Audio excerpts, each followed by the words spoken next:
تو ناظرین 5 اگست کے احتجاج میں جس طرح سندھ نکلا ہے، جس طرح سندھ نے عمران خان کے لیے آواز بلند کی ہے، وہ اپنی مثال آپ ہے۔ اس موقع پر لوگ کہہ رہے ہیں کہ سندھ کی عوام صحیح معنوں میں تبدیل چاہتی ہے، سندھ کی عوام جو ہے وہ بیزار ہو چکی ہے۔ 30 سال سے ایک پارٹی جو ہے وہ سندھ پر قابض ہے اور اس نے سندھ کا انفراسٹرکچر تباہ کر دیا ہے، وہاں معاملات تباہ کر دیے ہیں، وہاں پر تعلیم کا نظام تباہ کر دیا ہے، اور اس موقع پر اب سندھ کی عوام فیصلہ کر چکی ہے کہ کوئی نکلے نہ نکلے، نہیں نکلتا ہے تو نہ نکلے، ہماری طرف سے جائے، ہم تو نکلیں گے، ہم ہر صورت عمران خان کو رہا کروائیں گے۔ اور اس موقع پر سندھ یہ پیشکش کر چکا ہے کہ سندھ کے لوگوں کو اڈیالہ جیل جانے دیا جائے، اڈیالہ کے آگے پہنچنے دیا جائے اور اڈیالہ میں دھرنا دینے دیا جائے۔ اس موقع پر دیکھیے کس طرح ایک مرتبہ پھر سندھ نکلا ہے، کیونکہ اب 13 اور 14 اگست کی جو ہے وہ کمپین چلانی ہے۔ 13 اور 14 اگست کے لیے عوام کو دوبارہ سے منظم کرنا ہے، مومنٹم کریٹ کرنا ہے۔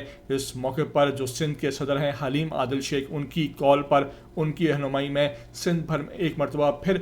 جو غیور سندھ کی عوام ہے وہ عمران خان کے لیے نکل رہی ہے۔